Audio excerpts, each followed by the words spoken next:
estamos aqui hoje no terceiro dia de planejamento, para mais um período com o Guzo, que vai nos ajudar muito na formação, aqui é uma escola estadual TEI, de Santos, Antônio Alas Filho, e a gente agradece a presença dele e vai ser bastante proveitoso esse momento novamente. Tá bom, legal. Vamos continuar. Então, Rosana, o que vocês querem? Vocês falaram de onde vocês assistiram, né? As quase 4 horas, né? E a gente está falando lá sobre princípios e premissas, né? E lá eu falei bastante de gestão de sala de aula, né? Porque prática dos princípios e premissas é a definição na íntegra, né? O que é uma boa gestão da sala de aula, praticar os princípios, né? Cumprindo as premissas, né?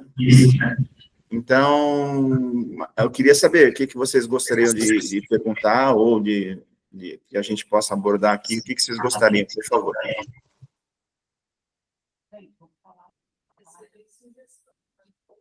Eu acho que existe uma preocupação. Ontem você falou bastante em estudo, né?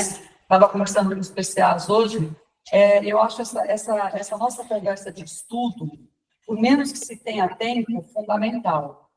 Não adianta, se você não estudar o programa e não pesquisar como funciona, você não consegue atuar no programa. Isso é um fato. Eu estou há 13 anos no programa e eu tenho certeza disso.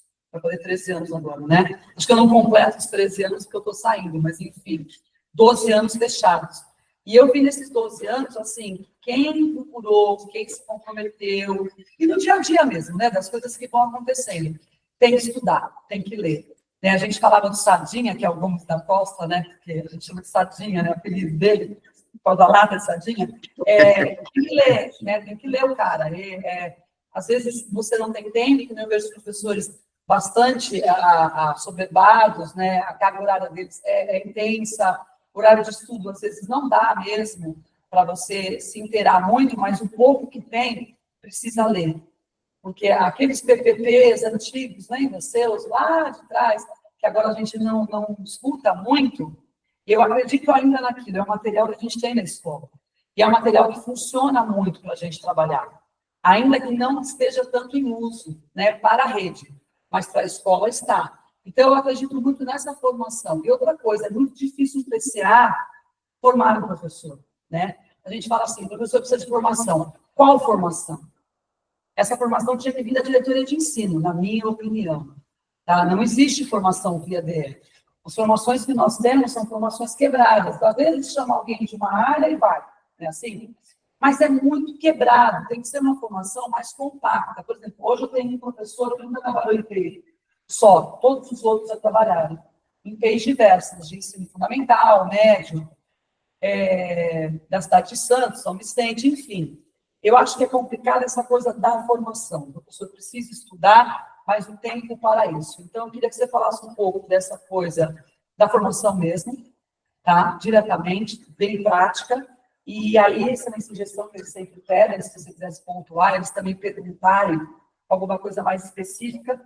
E eu acho que a pedagogia da presença é o que tem que ter o tempo todo para que aconteçam as coisas, entendeu? Eu acho que se você pincelasse... E assim, Gus, você conhece o Ablas, né?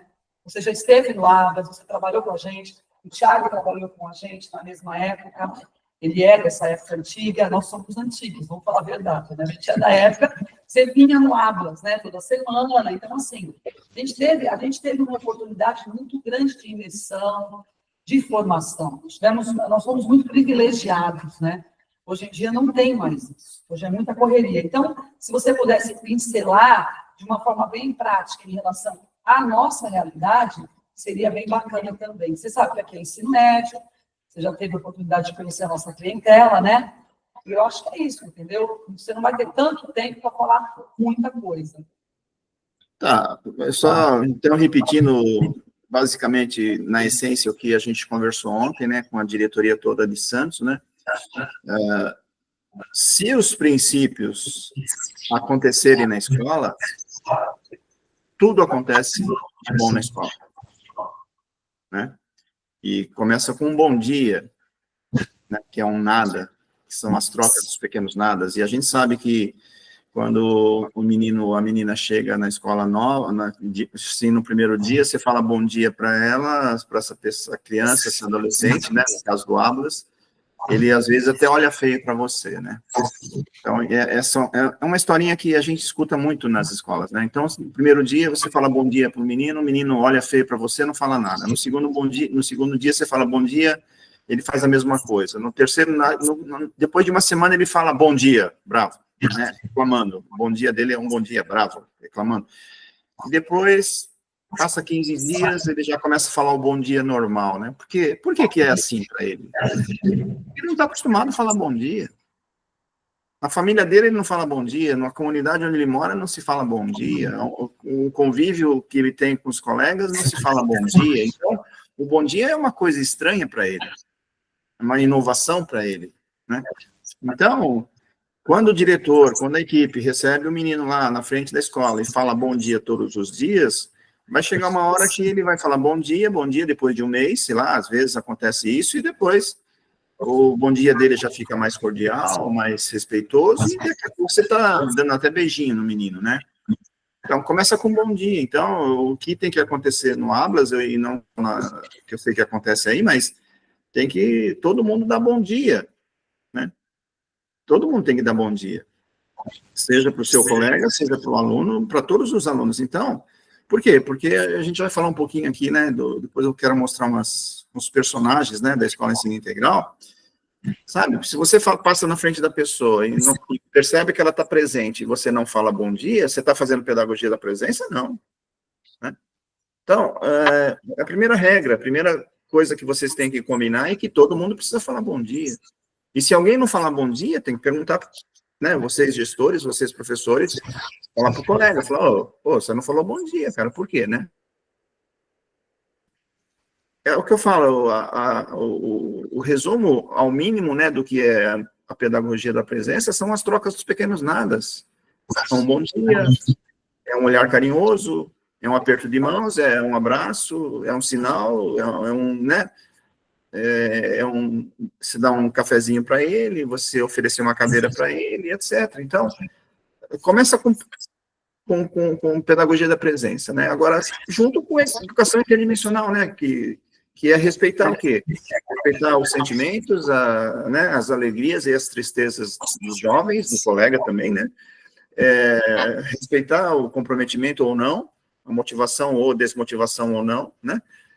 E também o lado do que o menino acredita e o que ele não acredita, quer dizer, reduzindo de novo ao mínimo do que o Antônio Carlos fala, você, a hora que você tiver que ensinar o logos, que é o cognitivo, você tem que respeitar se o menino está alegre, está feliz. Você tem que respeitar se o menino está motivado ou desmotivado. Então, se naquele momento ele está feliz, está alegre, e está motivado e comprometido, é o momento certo para você ensinar o que você tem que ensinar, seja o sonho, seja base nacional comum, seja matemática, seja o que for. Você tem que aproveitar que ele está alegre, está feliz, está comprometido. Patos e eros, né? Que são as duas dimensões estruturantes do ser humano. E, se caso ele estiver triste, se ele estiver desmotivado, tá com o farol baixo, porque aquele dia aconteceu alguma coisa, não é para fazer prestar atenção com ele, né? Isso também vale para o adulto, para o colega. E agora, se você, só para finalizar, né? Se você vê que ele está desmotivado, está triste, está descomprometido, etc., se você o conhece, sabe o que ele acredita, o que ele não acredita, você pode influenciá-lo baseando no que ele acredita, né? Para deixá-lo feliz, alegre e também comprometido, motivado, para ensinar o quê? Seja para ele ter um sonho, para ensinar os 4 pilares, para ensinar a matemática, a língua portuguesa e etc.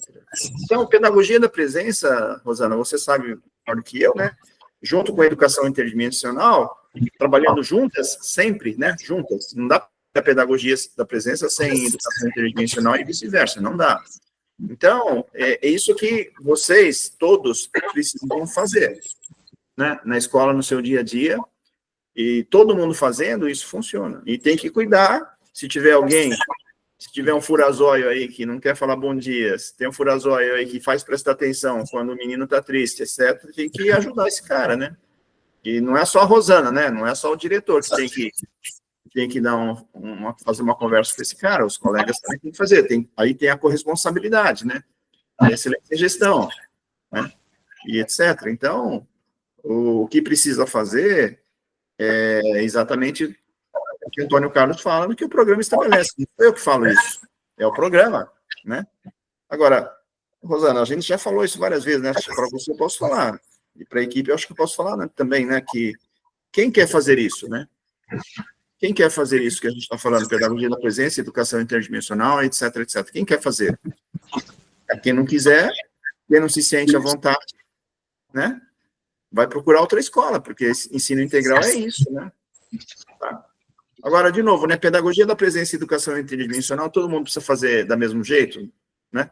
Todo mundo precisa pular corda com as meninas, todo mundo precisa sentar no chão, porque pedagogia da presença também são outras coisas, né? Também é pular corda com as meninas, é bater bola com os meninos, é sentar no chão para conversar com a menina precisa, né? É servir um cafezinho para a criança, servir, oferecer uma cadeira, oferecer uma atenção, etc. Então, cada um precisa fazer tudo? Todo mundo tem que fazer igual? Não. Cada um faz do seu jeito. Cada um faz do seu jeito, mas tem que ser positivo, né? Tem que ser positivo. Então, para finalizar, se você praticar a pedagogia da presença e educação interdimensional, seja no corredor, seja no pátio, e principalmente dentro da sala de aula, caramba, né? Para ensinar os 4 pilares da educação e protagonismo na sala de aula. Então, uma boa gestão da sala de aula é aquela que o professor pratica a pedagogia da presença e educação interdimensional concomitantemente, para ensinar a moçada a praticar os 4 pilares e também o protagonismo. Então, caramba, se eu puder definir o que é uma boa gestão da sala de aula, é quando você assiste uma aula e você vê ali as práticas dos 4 pilares da educação. Por quê?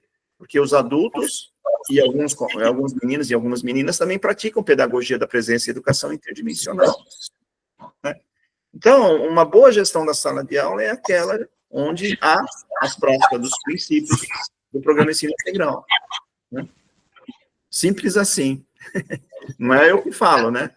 É o que o programa estabelece e o que o Antônio Carlos recomenda, né? Tá? Agora, Rosana, de novo, né? A gente já conversou isso muitas vezes, a gente trabalhou junto 2 anos, né? E presencialmente, né? Foi muito legal aquela época, né? A equipe toda, a gente conversava bastante, até brigava muitas vezes, né? Legal, porque é legal isso. Porque quando a gente começa a colocar para fora algumas coisas, a gente começa a discutir, porque não é necessariamente o que você acha, é o que eu acho, cada um tem a sua régua, né? Mas o que a gente tem que concentrar é o que define o programa, né? E o que eu ia falar? Que vocês precisam combinar as coisas com os professores, e vice-versa, colocar alguns combinados e cumprir os combinados, né? Ó, precisamos fazer isso, né? Pular corda com as meninas, todo mundo é obrigado a pular corda. Não, eu não vou pular. Se eu for pular corda lá, eu vou pular daquele jeito. Eu não sou extrovertido, eu sou muito fechado e tal. E agora, se você me obrigar, Rosana, a pular corda com as meninas, o que vai acontecer? Eu vou pular corda daquele jeito, né? Totalmente fake, né? Mostrando para todo mundo que eu não estou gostando nada daquilo, né? Agora, bom dia, todo mundo tem que fazer. Agora, esse professor que não gosta de pular corda, porque ele é introvertido, ele vai fazer a pedagogia da presença e a tutoria dele do jeito dele, numa conversa sentado, né, numa cadeira, numa mesa normal, etc, etc. Cada um faz do seu jeito, né? Então, por exemplo, agora, vamos aproveitar e falar, né? Me perguntaram aí outro dia, né, Gus, o que você recomenda para essa nova lei, a legislação aí do uso do celular, né? Que eu acho que todo mundo vai sofrer, né? Na hora eu não tinha resposta, aí eu fui estudar, né? Eu não tinha resposta, falei, caramba, né? Eu fui estudar. Aí eu lembrei que essa situação é muito similar com o uso de uniforme, né? Lembra que as escolas instituíram uniforme, aí a molecada chegava sem uniforme, etc, né? E aí o menino chegava na hora do recreio, trocava a camisa, tirava o uniforme, porque ele queria colocar a camisa nova dele, né? Etc, né? Então, o celular é mais ou menos similar ao uniforme, né? Então, eu fui estudar, né? Aí eu lembrei daquela sequência, né, que Antônio Carlos fala, a sequência da evolução do menino para para chegar na sua autonomia, né? Quando ele se torna autônomo, competente e solidário, né? E Antônio Carlos fala das 3 etapas, ou fases, eu não lembro agora se etapas ou fases, mas ele fala que o menino passa da fase da dependência, a maioria deles estão ainda na fase da dependência, depois, a próxima fase é da colaboração, e a última fase, a final, é a autonomia do menino, né? Do adolescente. Então, o que acontece no caso do celular? Eles estão na fase, qual fase que eles estão? Fase da dependência. Eles não sabem ainda ser autônomos no uso do celular, né? Então, eu estudando o Antônio Carlos, né? E ele fala assim, olha, no começo, o menino é totalmente dependente do adulto. Então, todas as decisões, todas as ações, né, todos os resultados são diretamente ou exclusivamente do adulto. Então, para tomar iniciativa, é o adulto que tem que tomar. Para fazer a ação, o adulto que tem que fazer. Para tomar decisão, é o adulto que tem que tomar. Para se apropriar dos resultados, bons ou ruins, é o adulto que tem que se apropriar. Então, é essa fase da dependência. No caso do celular, a gente está na mesma situação, né?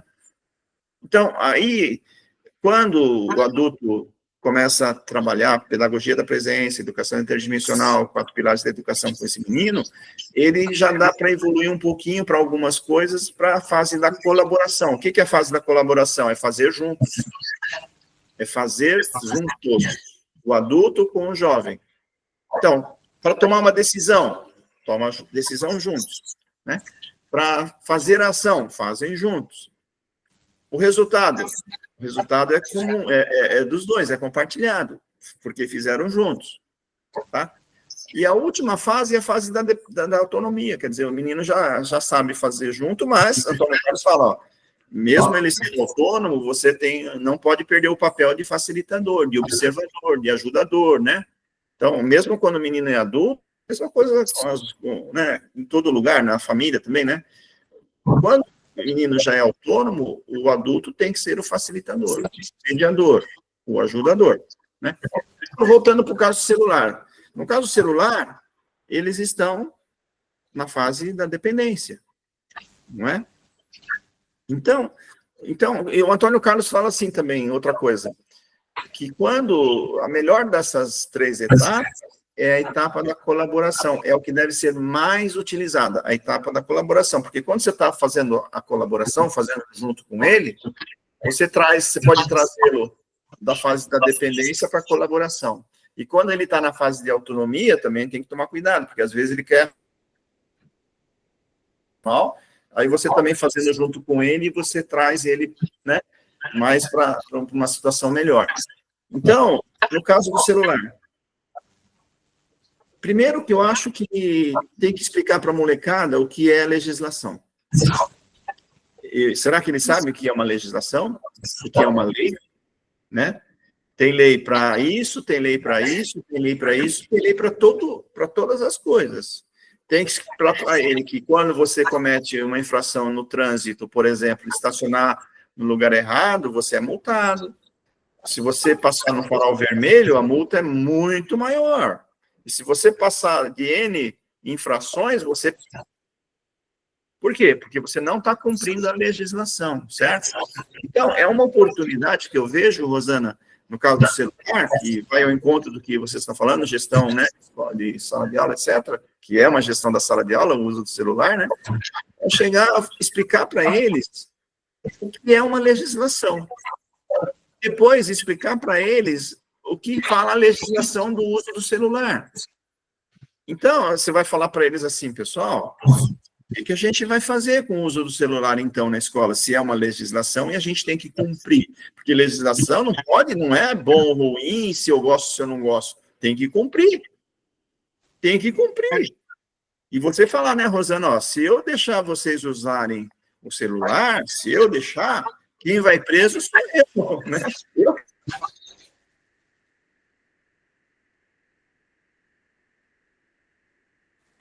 E chegar para eles e falar, e aí, vocês sabem o que é uma legislação hoje, vocês da legislação do celular, e aí, o que nós vamos fazer? O que vocês sugerem?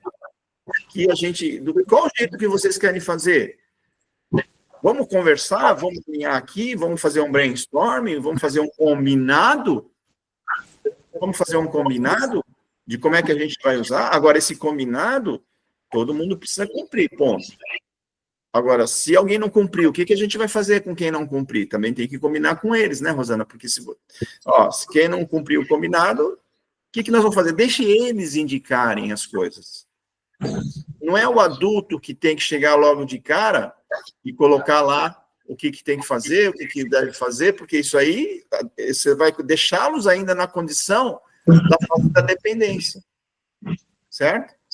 Se você mandar que não pode usar o celular, vou tirar o celular, vou não sei o que celular, nunca eles sairão da fase da dependência, e é um tipo assim, autoritarismo, que não é protagonismo sênior isso, né? Que não é corresponsabilidade isso. Então, você pode explicar para eles um pouco de protagonismo, o que é ser protagonista, o que é corresponsabilidade, né? E tudo mais. Né? Então, não sei se eu acho que não é o que eu acho, né? Eu estou falando que o Antônio Carlos recomenda, né? Também para o uso do celular. Mas pensando na prática, né? Assim, a teoria eu acho que é bem interessante, dá a impressão de que é fácil. Não vai ser fácil de jeito nenhum, eu não espero que seja. Eu até sou positiva demais, pensando que a gente aí vai encontrar um caminho, mas a gente conversando já em planejamento esses dias, a gente estava combinando de conversar com eles, e eles vão ter tutoria, enfim, vão ter vários momentos aí de conversa, vai ter o acolhimento já na segunda-feira, que vai já ser falado, mas basicamente explicar a legislação, porém, tem que haver alguma punição, não que a gente já pense em punição, não, mas que a gente tenha que imaginar, se não fizer alguma coisa, tem que acontecer. Então, por exemplo, na escola a gente não tem computador para todos eles. A gente não tem o material, equipamento para usar plataformas. Então, os professores estão preocupados porque vai chegar um momento que você vai ter que pedir para eles usarem. E aí eles vão, que horas usa, que horas não usam. E aí usou, desliga, que é para não descarregar a bateria, para você poder usar durante o período depois. Então, nós meio que combinamos aqui, vamos tentar, nesse primeiro momento, colocar isso em prática, né? De conversar com eles, mostrar a importância desse novo momento, mas, ao mesmo tempo, me preocupa a coisa de, e no lugar disso acontece o quê? É o que eu conversei bastante com o professor de língua portuguesa, Bimael.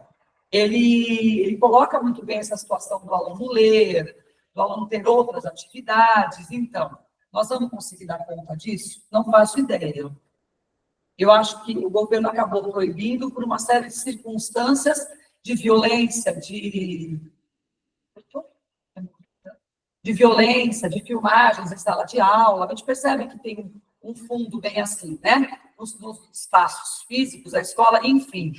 A gente vai partir para essa conversa. Vamos ver o que a gente vai conseguir de cara, entendeu? E, assim, em cima disso, tentar aí dar os próximos passos. Porque você chegar com uma legislação e impor, foi o que eu falei para os professores, é contrário ao programa. É contrário àquilo que a gente entrega, pelo menos deveria, todos os dias da escola. Certo? Então, não dá para você chegar com um papel, você explica o que é a lei e já impõe.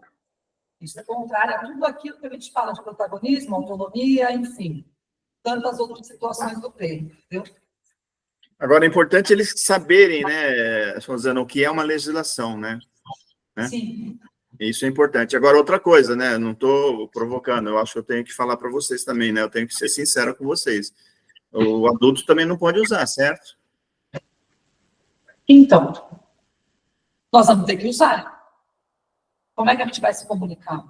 Então, vocês precisam combinar alguma coisa entre os adultos, quando usar, quando e como usar, e por que usar. Combine entre vocês. Depois vocês precisam falar isso para os meninos. Ó, os adultos, nós precisaremos usar nessa situação. Então, usaremos nessa situação. Tá? E vocês, de novo, um ajuda o outro, né? Não é para ninguém, não pode ter furazóio na escola, certo? Né? Então, tem que combinar. Por quê? Porque lá atrás, você sabe disso também, tem o caso do fumar, né? Não pode fumar dentro da escola, né? E tinha meninos e meninas, estudantes que fumavam, dava aquele problemão, aquela coisa toda.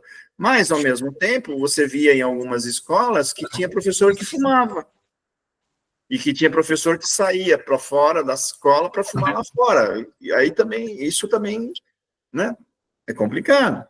Tá? Então, o celular, eles têm que saber por que e quando que vocês estarão usando o celular, porque senão eles vão falar, o professor está usando, eu também vou usar, né?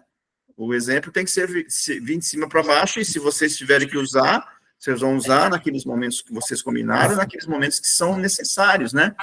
O uso do celular, né? Isso vale para tudo, né, Rosana? Vale, se a gente está falando de gestão da sala de aula, a mesma coisa, né?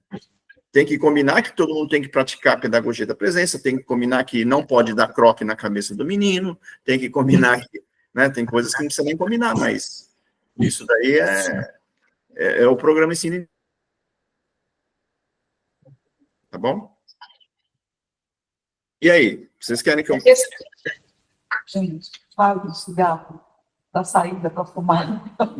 É porque assim, eu não fumo, mas eu vou até já me colocar aqui como... eu acho muito complicado, eu entendo, né, o programa, as exigências e as obrigações, e até o comprometimento que a gente tem com ele. Porém, a gente pode sair, né? Então, a permissão de sair na hora do almoço, sair no lanche, isso está previsto, você pode sair. E nessa tua saída, você pode fazer aquilo que você achar melhor. Isso, a legislação permite isso, certo? Isso, a legislação permite. A gente não tem como controlar, nem seria o ideal, o que a pessoa está tratando no momento que ela sai. O que eu acho complicado é se não for nos intervalos. Isso a gente não tem problema aqui. Então, os professores, quando estão em horário de aula, eles estão ou na sala de aula ou no horário de estudos, enfim. Esse tipo de situação a gente não tem aqui. Tem nas horas dos intervalos que eles têm mesmo que sair, até para arejar. A gente até falou sobre isso no planejamento também. Esse confinamento, ele está ficando cada vez mais difícil, né, para nós no PEI.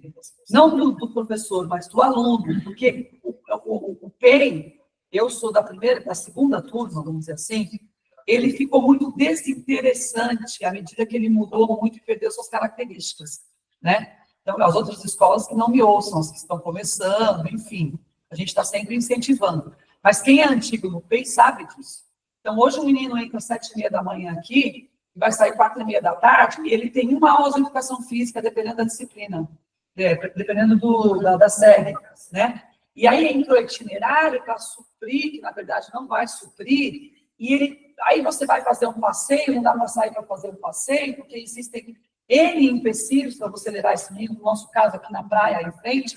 Então, o PEI se tornou muito difícil de estar, né? E se a gente não proporcionar o tempo todo algumas situações bacanas, eles não querem ficar, entendeu? Então, quando a gente fala do celular, me preocupa porque eles usavam o Wi-Fi da escola, a gente cedia isso no intervalo, no almoço, porque ficar aqui dentro é muito difícil.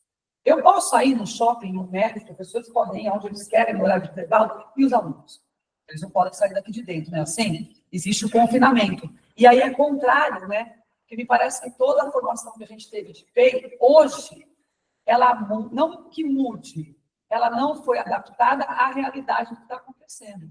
Existem as cobranças, tá? Diretoria de ensino, de SEDUC, de tudo, mas não acompanha aquilo que realmente que rege o programa, entendeu? E isso é uma preocupação que a gente tem. Quando a gente fala em gestão de sala de aula, é difícil hoje. Hoje o professor vai ter que ficar tomando conta desse celular, não tem dúvida. De quem vai para carregar, quem não pode pôr, né? Então, ele vai ter que ficar de olho no carregador, ele tem 500 coisas para olhar. E a aula que ele tem que dar? Que é o principal, é o mais importante, né? Então, assim, eu fico um pouco preocupada com essas situações de demandas que chegam de leis e obrigações e não caminham junto com o que, né? Tá. A gente pergunta alguma coisa. Você quer acreditar nada? Eu apoio tudo que você falou. Eu? Eu apoio tudo que você falou, porque a gente estava discutindo isso ontem, no começo da nossa reunião, e quando discutimos exatamente isso. E como o programa perdeu as características originais, eu estou desde 2016 aqui na escola. como as características foram mudando, conforme os governos foram mudando, os projetos políticos dos governos foram mudando. Tá. Fala em política com o Busca, ele vai ficar bravo. Não, eu não converso política, não converso legislação. Essa conversa do celular, eu acho que é legislação, mas é um desafio, eu sei bastante, é bastante grande esse desafio, e a gente vai ter que achar uma solução, e eu estou buscando uma solução na base do programa, né? Que é o fazer junto com o estudante, quando na fase da colaboração, porque hoje eles estão na fase da dependência, né? Então, eu procurei essa resposta, eu acho que Antônio Carlos recomenda que seja feito dessa forma. Não é fácil, eu tenho certeza, parece que é fácil, né? Mas não é, eu sei que não é fácil, né? Porque a molecada hoje, a vida deles é o celular, né? Tudo está no celular dele. Então, e mesmo no horário do intervalo, eles não poderão usar, Rosana? A legislação, não. Não, pela lei, não. E, assim, é bem complicado. Os acordos, os combinados, eles vão existir. Nós temos vários combinados aqui na escola, mas esse do celular, eu acho que vai ser bastante complicado, porque é uma demanda de fora, né? É uma situação que acontece fora da escola, é diferente do cigarro eletrônico, é diferente do cigarro normal, enfim, de qualquer uso de droga, bebida, qualquer coisa ilícita, é diferente, porque ele não é ilícito, né? Ele é muito utilizado. Os meninos vêm para a escola utilizando. Os pais, na reunião que nós vamos ter, já vão rebater alguns pais, porque eles acham importante. Aí me vem a ideia da caixinha para colocar o celular. Não sei se você já ouviu. É uma caixinha, uma caixa grande, que tem 40 espaços, e aí tranca. Então, mas aí, de novo, o PEI não está sendo cumprido. Entendeu? Quando você pega o celular desse menino e tranca, Não. então não dá para comprar caixinha no PEI, né? Então, assim, cai por terra tudo aquilo que você trabalha do outro lado, entendeu? É totalmente incoerente. É a mesma coisa, por exemplo, que você tem que deixar o celular e a tua mãe está doente aquele dia, né? O seu cachorrinho está doente aquele dia. O cachorrinho para o menino, para a menina, é tudo. Caramba, não vai poder ter exceções? Eu estou perguntando, eu não estou afirmando, né? Não. Eu acredito ainda, aí é uma opinião bem pessoal, que vai ter algum passo para trás aí, vai ser dado. Porque ensino médio, inclusive, é um outro segmento, é uma outra situação. Mas isso a gente vai ter que aguardar, não tem jeito. Eu acho que o combinado é o que vai valer mesmo de cara, né? Agora, sim, eu sei que dentro da unidade nem todos cumprem os combinados. Isso é um problema que a gente tem no Atlas, desde que Atlas é Atlas. Eu acho que tem em qualquer unidade. Tá? Por quê? O professor, ele faz acordos com o aluno que não, geralmente, quando ele está ferindo um combinado maior, ele quer fazer média para o aluno. E isso é um problema. Porque ele não tem que fazer média para o aluno. Ele tem que cumprir os combinados que foram, inclusive, feitos juntos. Nós lemos os combinados e eles ficaram em aberto para poder discutir, para poder acrescentar alguma coisa. Então, eu acho que o principal ponto assim, das falhas é o descumprimento de combinados. Que isso não, no PEI não dá certo.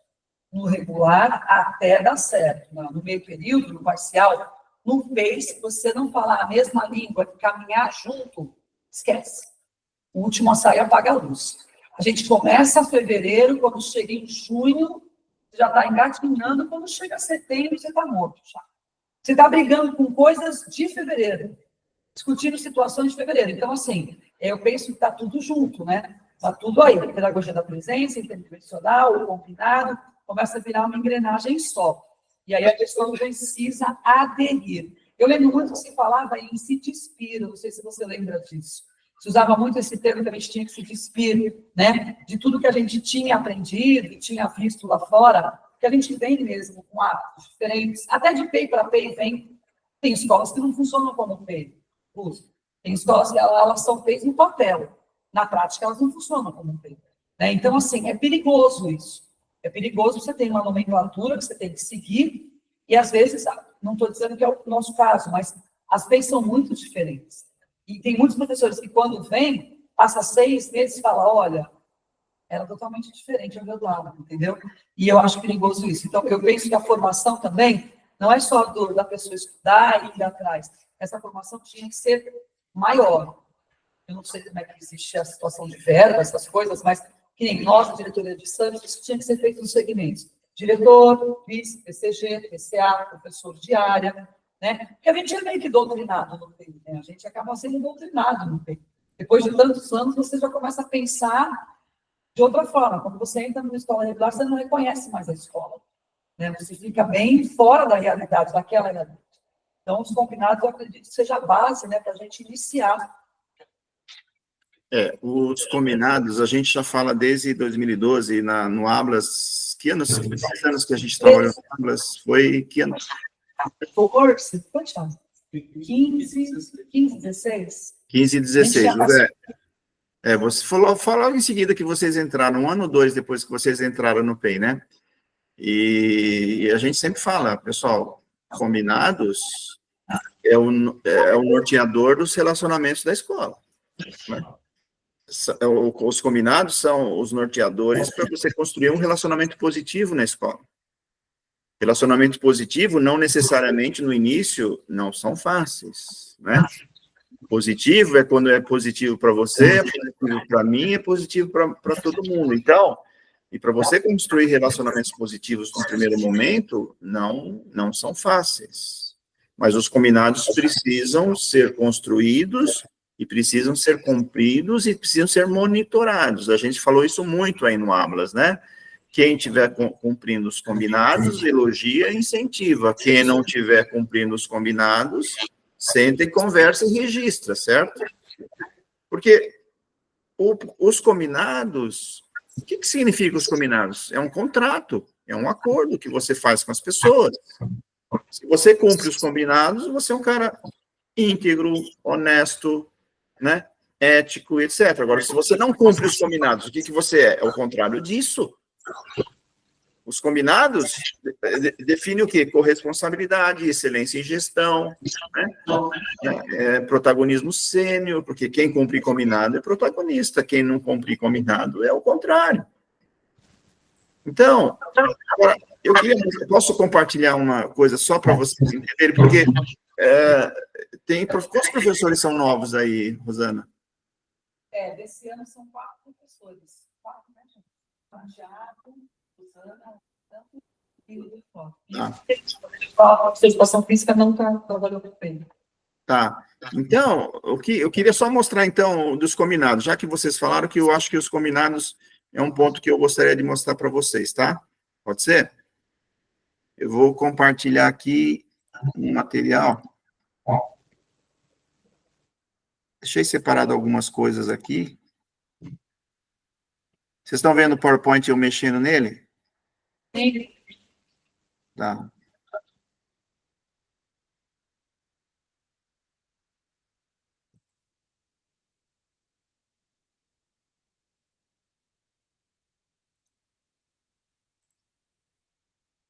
Eu vou falar um pouquinho, né, dos personagens da escola, tá? Os adultos. A gente tem os 3 personagens principais: o Bento, o Brutus e o Brato. O Bento é o bonzinho, é o simpático, é o coração mole, elogia muitas pessoas, todos gostam do Bento. O Bento tem dificuldade de ser duro com as pessoas. Ele tem dificuldade de colocar o peixe na mesa. Peixe na mesa significa colocar algo que não é agradável na mesa, certo? É bom, o Bento é muito bom para identificar as virtudes das pessoas. Ele é bom para elevar a autoestima das pessoas. Agora, o Bento, para ser Bento, ele precisa ser firme. Quando for necessário, ele precisa ser firme do jeito dele.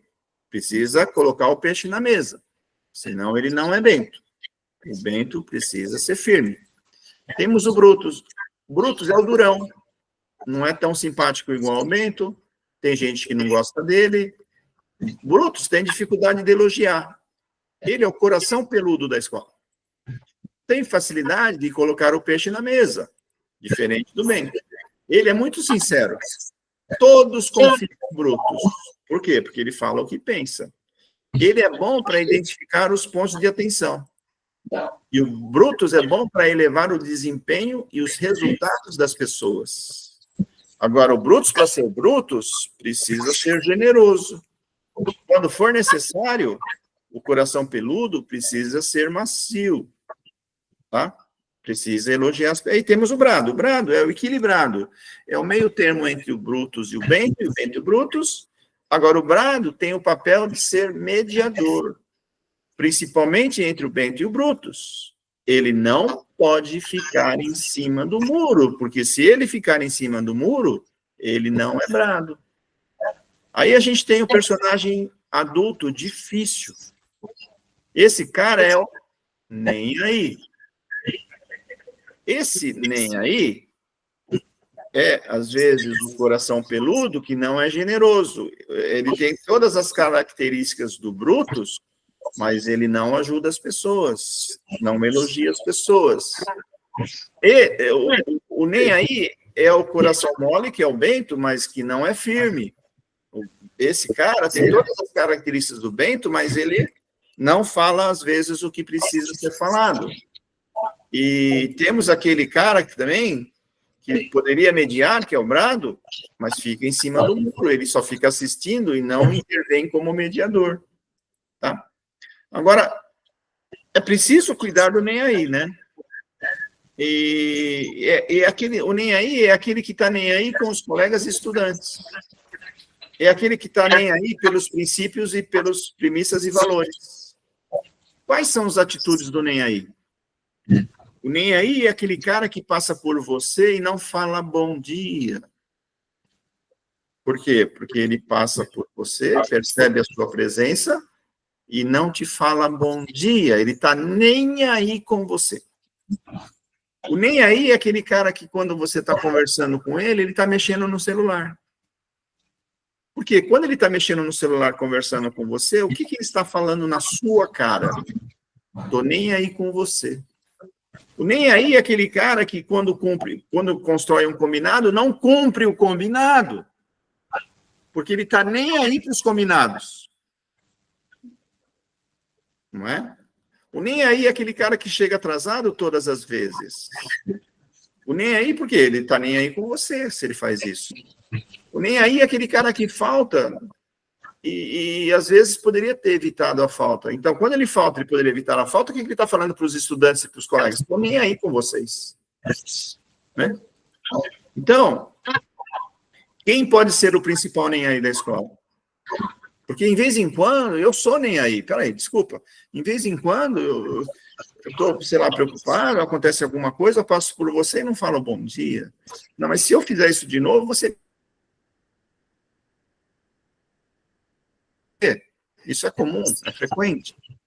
Mas você precisa me avisar. Agora, se eu constantemente vejo um nem aí, aquele consistente nem aí, ou mesmo aquele cara que é em vez em quando, se eu não falar que ele está sendo nem aí, o principal nem aí sou eu. Né? A gente já falou isso várias vezes, né, Rosana? Se você vê um professor fazendo errado e você não cuidar dele, você é o principal nem aí, principalmente o diretor, né? Certo? Então, esses são os personagens da escola ensino integral. E a gente tem lá os personagens jovens, né? Tem o Zezinho, que é o desinteressado, está muito defasado, não está aprendendo nada, está fazendo muita bagunça. Normalmente o Zezinho é simpático, colegas gostam dele, autoestima baixa, autoconfiança baixa. É o estudante que mais precisa de ajuda na escola. Temos o Maximiliano. Ele é autônomo no pedagógico, tira notas entre 8 e 10. É competente no pedagógico, mas não é simpático. Por quê? Porque ele é egoísta, ele quer a atenção do professor só para ele, só quer tirar nota 10. Se ele tirar 8, ele fica bravo, está se achando, está arrogante, poucos gostam dele, autoestima alta, autoconfiança alta, precisa de ajuda para ser solidário. Né? Então, porque o Maximiliano não pode sair da escola Maximiliano. Isso acontece normalmente lá para o segundo, para o terceiro ano, né? Isso é bom que aconteça, que o Zezinho se torne Maximiliano no terceiro ano, por exemplo. Mas no terceiro ano, ele tem que se tornar solidário. Por quê? Porque se ele for para o trabalho, ele, no trabalho, se tiver uma lista de demissão, ele é o primeiro a ser mandado embora. Por quê? Porque ninguém suporta trabalhar com uma pessoa, um profissional egoísta e arrogante, mesmo que seja bom. Né? Agora, numa lista de demissão, numa lista de promoção para um cargo de liderança, o Maximiliano é o último da lista. Por quê? Porque a principal habilidade que um líder de equipe precisa ter é o que é? É fazer com que as pessoas ajudem uma outra com solidariedade, ele ser solidário. O Maximiliano não vai conseguir ser solidário, ele não vai conseguir fazer as pessoas trabalhar com solidariedade, porque ninguém dá o que não tem, ninguém ensina o que não sabe, ninguém pode exigir algo que não pratique, né?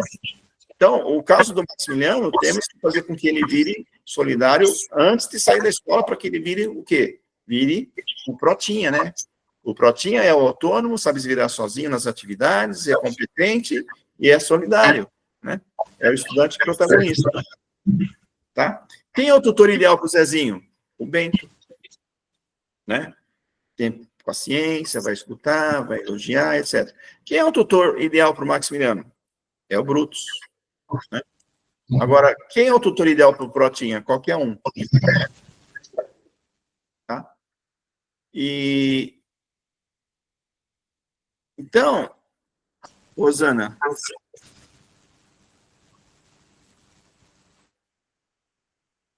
o que a gente tem que fazer? Tem que construir combinados, certo? Vamos falar um pouco de combinados, então? Eu parei aqui, mas quer que eu fale de combinados?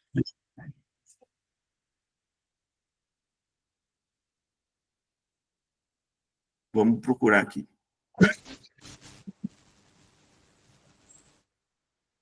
Combinados.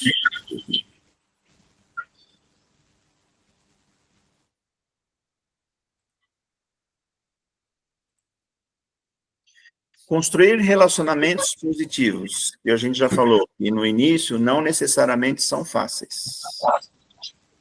Para a gente construir relacionamentos positivos, a gente precisa fazer alinhamentos verticais, horizontais, etc. E nos relacionamentos, é necessário fazer alinhamentos com os colegas. Para que fazer alinhamentos? Para que servem os alinhamentos? É necessário chegar num consenso entre duas ou mais pessoas. E importante, após o consenso, é preciso construir combinados. Tá? Alinhamentos e combinados. Combinado o que é? Combinado é definir o que fazer, definir o que não fazer. É importante, hein? O que fazer e o que não fazer. Cuidado, precisamos cuidar das opiniões, pontos de vistas e preferências. Tá? Temos que ter cuidado com opiniões, pontos de vistas e preferência. Qual é a cor mais bonita? Quem está certo? Quem está certo? Quem está certo? O que está falando aí, Rosana? Na hora dessa conversa, são os dois que estão certos, mas se você tiver que pintar o armário, que você vai compartilhar com o seu colega, que cor que vocês vão pintar? Tem que combinar, né? Tem que alinhar, tem que combinar. Não dá para pintar o armário metade de uma cor e metade de uma outra, que o armário é um só, certo?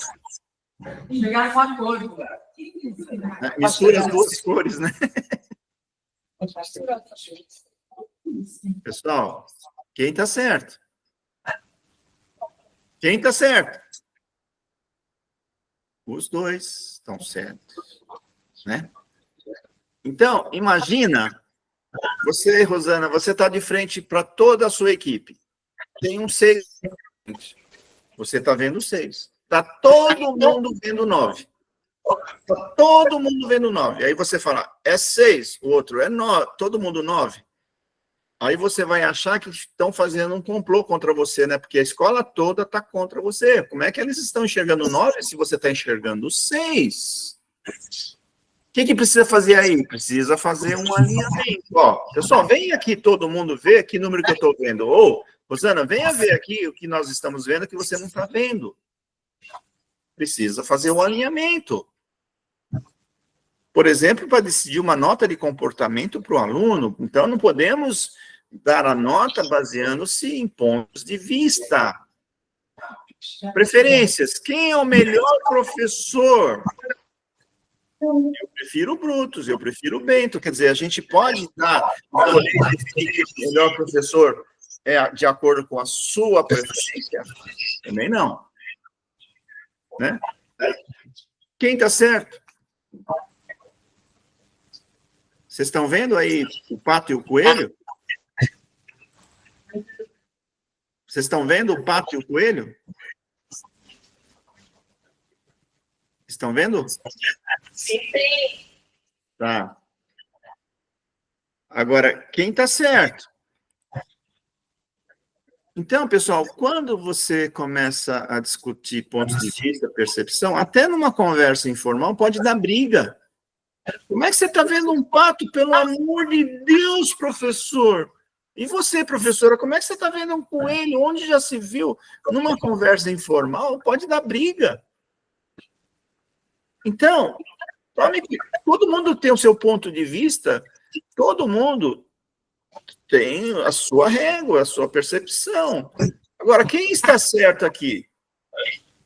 Eu pergunto para vocês, essa é a foto da Rosana, o que você acha dela? Aí a menina fala, uma linda mulher. Aí o menino fala, uma velha feia. Rosana, brincadeira, hein, Rosana? É brincadeira. Só estou vendo a velha. Você está achando a Rosana velha, então? Professor, eu vi uma professora aí, só estou vendo a velha, né? Então, ela está falando que você é velha, Rosana. Vocês estão vendo a linda mulher? Sim. Vocês estão vendo a velha feia? Não, eu não. Eu não. Vai das duas. Gente, eu não consigo ver a velha. É a mulher. Nariz da velha, a boca da velha. E cadê a mulher? Ó, se vocês olharem o mouse, aqui é o narizão da velha, ó. Narizão da velha. Narizão da velha. Aqui é a parte superior da boca, aqui é a boca, é um queixo pontudo, ó. Aqui é um olho, aqui é o outro olho. Tá vendo, ó? É um olho, outro olho, narizão, queixão e a boca. Cabelo e chapéu. Vocês viram a mulher feia e a mulher linda? Então, pessoal, se vocês se basear nos alinhamentos, desculpe, de novo, se vocês se basearem em pontos de vista, opiniões e preferências para fazer alinhamentos e combinados, não vai dar certo, certo?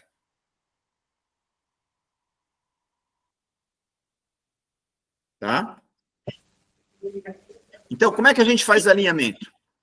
Para iniciar um alinhamento, é preciso definir um objetivo comum, porque muitas vezes a gente vê aí discussões e o objetivo não é comum. Um quer ir para esse lado, o outro quer ir para o outro, e quer fazer alinhamento, não vai dar certo. Tem que fazer uma definição do objetivo comum. E o objetivo comum não pode ser diferente do que é melhor para o menino, para a menina, ou o que é melhor para a maioria. Porque muitas vezes você vê também discussões, primeiro que não tem objetivo, e quando tem objetivo, é o objetivo para cada uma das pessoas que está na discussão, entendeu? Então tem que tomar cuidado. Então, primeiro tem um objetivo comum. Depois, as fundamentações que devemos usar nos alinhamentos são constatações e evidências. Constatação é aquilo que a gente vê ou viu. É aquilo que a gente escuta ou escutou, sem juízo de valor. Por exemplo, eu vi a professora Rosana sentada no chão, conversando com a menina Paula, e a Rosana estava contando o seu projeto de vida. Eu vi e escutei, tá? Isso é uma constatação. Ah, eu vi o Guzo, eu assisti a aula do Guzo, eu vi o Guzo dando croque na cabeça do moleque. É uma constatação, sem juízo de valor, sem nenhuma qualificação. Agora, o que é evidência? Ou é um registro, é um documento, é uma lista de presença, é uma planilha, é uma foto, é uma ata de reunião. Tá? Agora, importante, constatações precisam ser registradas para virar evidência. Ah, eu vi a Rosana contando seu projeto de vida, eu tenho que registrar para que isso sirva como evidência lá no final do ano para fazer a avaliação da Rosana. Eu vi a Rosana outro dia fazendo outra coisa, pulando corda com as meninas. É constante. Eu registro para virar evidência no final do ano, né? Então, agora, eu vi o Guzo dando croque na cabeça do moleque. Pessoal, se você não registrar essas coisas, não construir o portfólio do professor, né, vai chegar no final do ano, digamos que a gente tenha um diretor que não é legal, né? O diretor chega para a Rosana e fala, Rosana, você não faz pedagogia da presença, né? Eu falei, não, eu sento com a molecada no chão todos os dias para contar meus projetos meu projeto de vida, para fazer isso. Ah, eu não tenho evidência disso. Claro, ele não registrou. Né? Aí chega para o Guzo e fala, Guzo, pô, você dá croque na cabeça da molecada. Eu não. Não, mas você tem evidência que eu dou croque na cabeça do moleque? Você não tem evidência, então... Isso aí você está dando a sua opinião. Isso é o que você acha.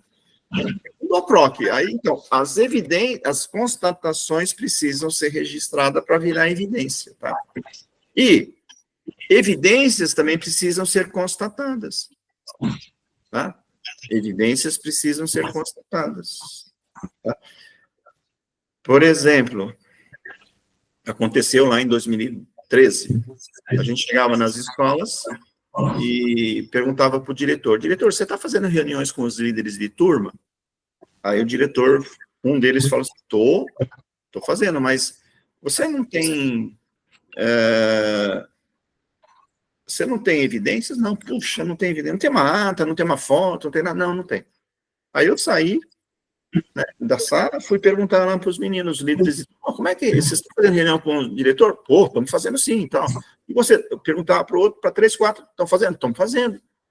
Quer dizer, esse diretor, ele não tinha evidências que estava fazendo as reuniões, mas pelas constatações que eu fiz, demonstrou que ele realmente estava fazendo, certo? Aí, numa outra escola, ô diretor, você tem evidências que você faz reuniões comigo? Tem as atas aqui, ó. Né? Ele mostrou as atas. Aí eu fui lá fora, perguntei para um líder de turma, como é que estão as reuniões com o diretor? Aí o menino, hã? Não está fazendo? Não. Eu falei, deixa eu perguntar para outro, né? Talvez esse não tá vindo nas reuniões, né? Perguntei para outro, e as reuniões? Hã? O terceiro ano, pessoal, conclusão.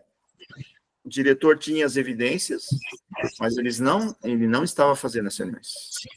Tá? Então, agora, o que é fazer um alinhamento, então, só para definir, é estabelecer o objetivo comum primeiro, e analisar junto os cenários de uma situação, baseando-se em evidências e constatações e evidência, em seguida, como consequências, todos chegarem numa conclusão alinhada e validada, e aí se constrói o combinado. Certo? Tá bom? Agora, o que são os combinados? São norteadores da escola, são as bases para se construir relacionamentos positivos. Metas são combinados. Ações são combinados. Expectativas, necessidades, demandas, objetivos, etc., são combinados. Combinado é um acordo ou um contrato entre 2 ou mais pessoas. Combinado é o que 2 ou mais pessoas se comprometem sobre o que fazer e o que não fazer. Agora, os combinados precisam ser smart, pessoal. Mesmo os pequenininhos. Tem 4 vídeos no YouTube, Guzo Consultoria, que fala dos combinados, tá? Os combinados, pessoal, não podem ser nuvem, que é o contrário de smart. Nuvem é aquela brincadeira, né? Quando a gente olha para a nuvem, o que você está enxergando? Estou enxergando um cachorrinho. Legal, né? Eu estou enxergando um ursinho. Eu estou enxergando um elefante. Só nuvem é quando cada um entende e vê da sua forma, que é diferente do outro. Cada um vê um bichinho diferente, né? É o contrário de smart. Agora, o que é smart? Específico, exclusivo, mensurável, atingível, relevante e tem tempo determinado. Certo? Agora, vamos fazer um exemplo rápido, tá, Rosana? E peço que o pessoal aí se manifeste aí para você ouvir, tá? Vamos definir uma meta para o professor de matemática. Vamos ver se as definições que a gente vai colocar aqui, se as definições, cada uma delas é smart. Por exemplo, atingir a excelência acadêmica do aluno é específico, é exclusivo do professor de matemática, só ele é responsável por isso? Sim ou não? Não. Não. Não é específico, não é exclusivo do professor de matemática, já não é smart, mas vamos continuar? É mensurável? Tem resposta para quanto? Quanto atingir excelência acadêmica? Não tem número, não tem resposta para quanto. Então, né? Se não tem, não é atingível, é relevante e não tem prazo. Então, essa definição não é smart. Atingir a excelência acadêmica dos estudantes do primeiro ano em matemática. Isso é exclusivo do professor de matemática? É exclusivo? Sim ou não? Sim ou não? Sim. Não? Sim, só ele que dá aula de matemática para o primeiro ano lá, certo? Então é exclusivo. Tá claro? Rosana, se alguém tiver dúvida, você me fala. Tá. Tem resposta para quanto? Sim ou não? Não. Não tem resposta para quanto. E tem gente que acha que tem, mas não tem, certo? Certo. Se não é mensurável, não é atingível, é relevante e não tem prazo, certo? Certo. Diminuir o número de alunos que estão abaixo do básico em matemática do primeiro ano é exclusivo do professor de matemática? Sim. Tem resposta para quanto? Acho que tem. Eu acho que sim. Tem resposta para quanto? Sim. Então, quanto? Então, me responda, quanto?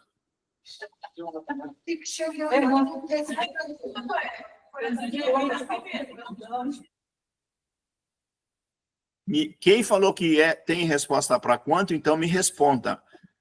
Quanto?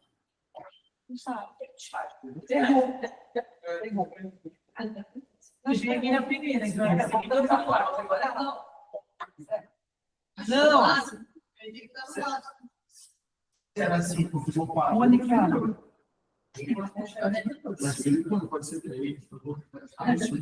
Vixe, eles vão ficar discutindo que eles são de números.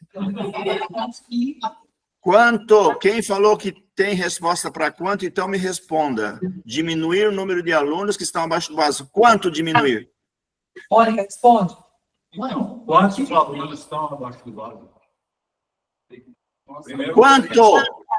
Número? Quanto? Percentual? Quanto?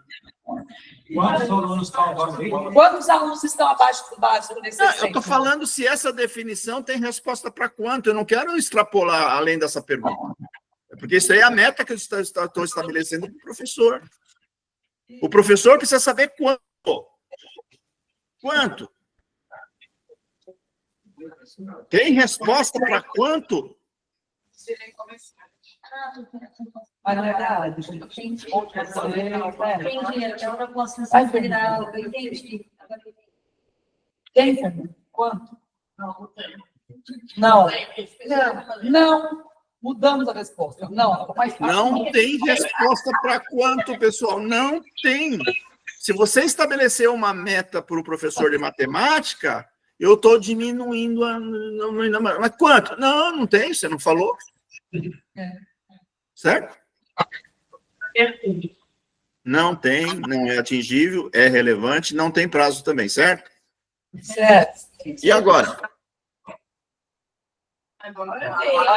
Ah, já ouvi aí. Agora tem, né?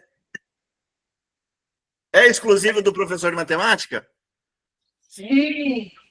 É mensurável? Tem resposta para quanto? Tem? 30 para 20. Ah, estou escutando aí, de 30 para 20, certo? Legal, agora tem, certo? O quanto é? De 30 para 20. É atingível? Sim, sim. É possível? Né? É atingível? É possível? Sim. É relevante? É. Tem prazo? Tem resposta para quando? Tem resposta para quando? Sim. Tem? Eu ouvi alguém falar que sim. Quando, então? Pessoal, se você não definir quando, o que vai acontecer? Ele conversou e mudou. Ele conversa. Pessoal, assim, então é não. Muito fácil. Não tem complicação, eu mudo. Não. Rosana, o que o pessoal está falando aí? Igual tá rindo. Não, é porque eu única que falei errado. Entendeu? Eles acertaram. Mas tem resposta para quando aí? Não.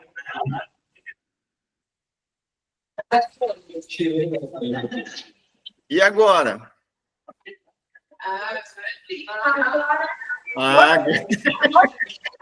Agora sim, né? Agora é o smart. É exclusiva? É mensurável? 30 para 20. É atingível? É possível reduzir de 30 para 20? É É atingível? Sim. É relevante? Sim. Tem prazo? Tem. E essa proposta é Smart, certo? Certo. Tá. Vê se essa proposta é Smart. 3? 30 para 3? É exclusiva? É. É mensurável? É. É atingível? Eu acho que não. É possível?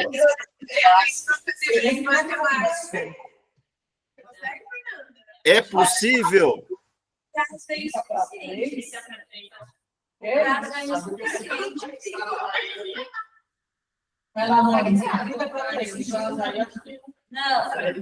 Não é atingível. Pessoal, quando a gente define meta para o outro, a gente acha que é moleza, né? Agora, quando a gente recebe uma meta dessa, você tem que falar, meu, isso aí não é possível, cara. Não é? Não dá, é impossível. Não é atingível. É relevante, tem prazo, mas não é smart, certo? Essa daqui é smart? É? Não, porque não é relevante.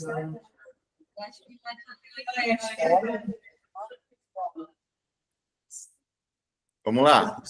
É específico, é mensurável, é atingível, é relevante, é impactante. É? Não. Pessoal, você quer moleza? Vai sentar no pudim que é mole, né? Pessoal, de 30% para 28%, a natureza faz sozinha. Não é, a meta precisa, não pode ser impossível, mas ela tem que ser desafiadora, certo? Isso daí você quer dar mamão com mel para o diretor, para o professor, certo? E não é relevante, não é impactante reduzir de 30 para 28, certo? Então, não é smart. A última, vai.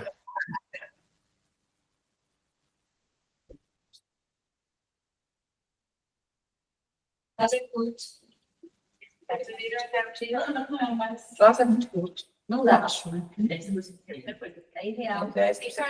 É exclusiva, é mensurável, é atingível no primeiro momento, é relevante, mas nesse prazo não dá, né? Certo? Certo, certíssimo. Então não é smart. Tá?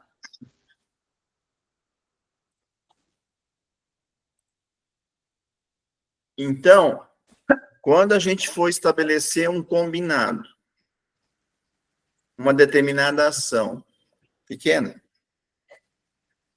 um objetivo, uma meta, pessoal, precisa ser smart. Tá? Porque se você não estabelece prazo, a gente vai começar a falar só no gerúndio. Ah, você está fazendo? Estou fazendo, está acontecendo. Passa 3 anos, estou fazendo. Né? Se você definir uma meta inatingível, o professor nem vai fazer força, porque já sabe que é impossível.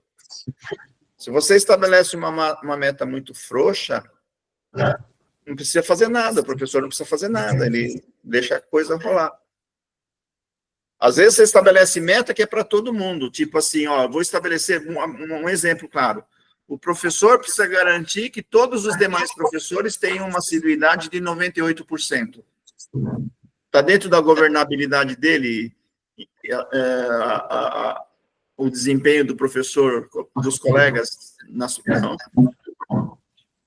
Então, tome cuidado para você não estabelecer uma meta ou um objetivo, uma ação para um professor que ele não tenha governabilidade sobre aquilo lá, certo? Tem que ser exclusivo dele. Tudo bem? Rosana, que mais? O que vocês querem? Algum tema, gente, algum assunto específico? O Jorge, o vice-diretor, queria dar uma palavrinha, pode ser? Pode. Oi, Gus, boa tarde, tudo bem? Tudo. Quem é você? Jorge, sou vice da Rosana. Eu gostaria que você falasse um pouco sobre tutoria. Tutoria? Isso. Tá, vamos lá. Qual o seu nome mesmo? Jorge. Chama Jorge? Jorge? É difícil achar cara que chama Jorge. Legal, Jorge. Você é novo na escola? Aqui no Atlas, esse é meu 4º ano. 4º ano, então já não é tão novo na escola, né? Já está veterana.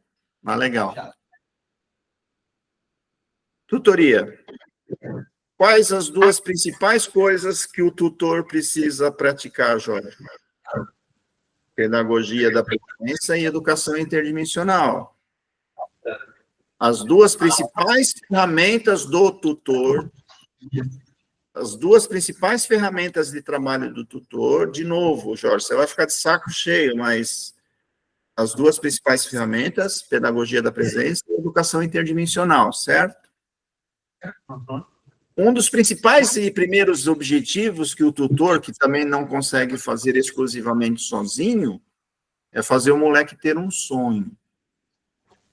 Porque Antônio Carlos Gomes da Costa fala que o primeiro passo no desenvolvimento, principalmente daquele jovem mais necessitado, é ele ter um sonho. Ter um sonho, o que é um sonho? Um sonho pode ser algo inatingível, algo impossível, algo que seja ridículo, como os jovens falam, né? Ah, esse teu sonho é ridículo, né? Eles falam isso pra gente, né? Então, o principal objetivo do tutor, junto com os seus colegas, é fazer o moleque ter um sonho. E o principal objetivo do acolhimento, Jorge, é fazer o moleque ter um sonho lá no varal dos sonhos, no final do acolhimento. Então, um acolhimento bom, Jorge, é quando 70%, 80% dos jovens colocam o seu sonho no varal dos sonhos. Então, o acolhimento tem uma série de dinâmicas de pedagogia da presença, de educação interdimensional, de competências socioemocionais, tem lá o aprender a ser, né?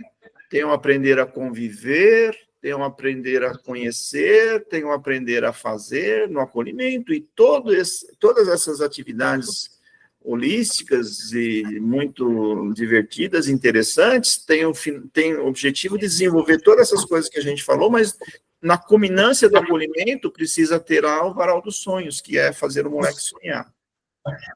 Tá? Agora, o principal pré-requisito que o tutor tem que ter para ser um bom tutor, Jorge, é ele ter um sonho. Porque você dificilmente vai convencer o seu tutorando a ter um sonho se você não tem. E se você não tem, minimamente você inventa um, cara. Inventa. Fale para ele do seu sonho, mas se você inventar e falar do seu sonho, vai ser uma coisa meio fake, né? Porque se você não acredita naquilo ou não tem aquele sonho, você vai transmitir uma coisa. Então, o principal pré-requisito que eu já falei que precisa ter na escola, tem que ter na escola, é os educadores que tenham sonhos. Não é? Então, até recomendo, acho que eu já falei isso, né, Rosana? Colocar lá no pátio um painel e todos os educadores coloquem lá os seus sonhos. Né? O vice-diretor pode colocar lá um painel, a Rosana coloca o sonho dela, com algumas imagens que ela quer viajar para a China, quer viajar para o Japão, então coloca lá que o sonho dela é esse. Aí no outro dia ela mudou, não quero ir mais para a China e para o Japão, ela vai lá e muda, coloca que não, eu quero agora para a Grécia, que é muito legal, a Grécia é um país, né, bastante assim, legal, tal. E aí os meninos, as meninas ficam, ó, diretor, você está mudando o seu sonho? Ah, estou mudando, porque eu queria ir para o Japão, agora eu quero ir para a Grécia. Mas pode mudar o sonho? Claro que pode mudar o sonho. Aí ela começa a contar o sonho dela, todo mundo começa a ficar interessado em escutar o sonho da diretora. Então, esse é o principal papel também do tutor, né? Agora, o tutor tem que ajudar o menino em todos os aspectos, na sua integralidade, desde um sonho, desde trabalhar também os 4 pilares, trabalhar o protagonismo, como também trabalhar a base nacional comum, fazer o moleque aprender, de algum jeito, ajudá-lo a aprender. Não é? Então, o tutor é o principal responsável pelo estudante no individual, na abordagem individual. Porque o tutor é o único da escola que tem uma abordagem exclusiva de 1 para 1 com o estudante. Tá? O tutor, no primeiro momento, é o menino que escolhe. O menino escolhe, na maioria das vezes, o tutor, aquele que ele tem maior afinidade. Afinidade é gostar de estar com a pessoa, né? Então, o tutor, normalmente o menino, o Zezinho principalmente, ele escolhe o tutor que ele mais gosta, que mais afinidade ele tem, que mais proximidade ele tem. Agora, o que acontece na tutoria às vezes? O menino é Zezinho e ele está com o tutor Bento. Ele está com o tutor Bento no primeiro ano, está com o tutor Bento no segundo ano. Aí ele se torna Maximiliano, bacana, né? Bacana, ele era o Zezinho, agora ele virou Maximiliano, autônomo, competente, egoísta e arrogante, né? É normal isso acontecer. Aí, quando ele vira Maximiliano, qual o tutor ideal? A gente já falou. É o Brutus. Então, o Maximiliano, no terceiro ano, ele quer continuar com o Bento. Porque o Bento passa a mão na cabeça dele, elogia ele, é bonzinho, tem paciência para escutar todas as coisas que ele faz de bom, né? Que tudo que ele faz ele acha que é bom, né? E o Bento tem dificuldade de ser duro com Maximiliano, que ele é Bento. Aí, quando acontece no terceiro ano que o Maximiliano escolheu outra vez o Bento para ser o seu tutor, o Bento precisa ser corresponsável, precisa ser protagonista sênior, tá? O Bento tem que chegar para o Maximiliano e falar, Maximiliano, cara, eu já sou o seu tutor faz 2 anos. Você era Zezinho, agora você é Maximiliano. E as coisas que eu faço para você foram importantes até você tornar-se, não que não seja importante, mas agora você, Maximiliano, cara, o que você está precisando agora, eu não consigo fazer melhor do que o Brutus faz. Ah, você quer que eu fique com o Brutus? O Brutus é um mal educado, o Brutus é muito duro, o Brutus eu não gosto dele. Aí o Bento, sendo adulto, sendo corresponsável, sendo protagonista sênior, tem que falar, Maximiliano, eu quero o seu melhor, o seu melhor. O seu melhor, o que você precisa melhorar, o Brutus faz melhor que eu, cara. O Brutus, ele é durão, mas ele é generoso. Ele é coração macio. Peludo, mas macio, ele vai te ajudar, cara. Então, o tutor, Brutus, vai chegar para ele e falar, cara, você é bom pra caramba, você já tirou nota, só tirou de 9, né? Mas você precisa aprender a ser solidário, cara. A sua meta agora não é mais notas. A sua meta agora é você aprender a ser solidário. Vai ajudar o Zezinho lá, que o Zezinho adora você, você é o ídolo do Zezinho.